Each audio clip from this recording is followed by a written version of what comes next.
Ano ba yan? Ayan. Dahil off ako may sakit. Pero mamaya may pasok na lang sa ospital na.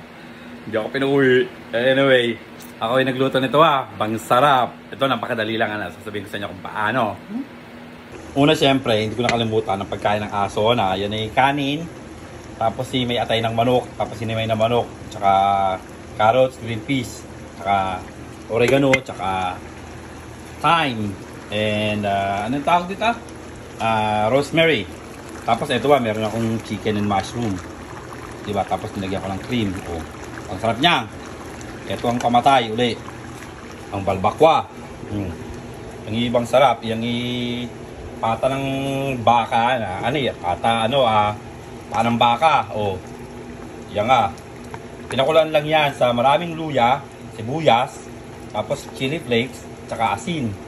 O yan na, di may mahigop na ako sa bawang, imbis na sa labat, gamot sa ubo, di ba? Tapos madulas pa. Mayaman pa sa collagen. O pampaganda ng kutis. O, di ba? Pagsarap. Siyempre, habang luluto, may ice cream, di ba?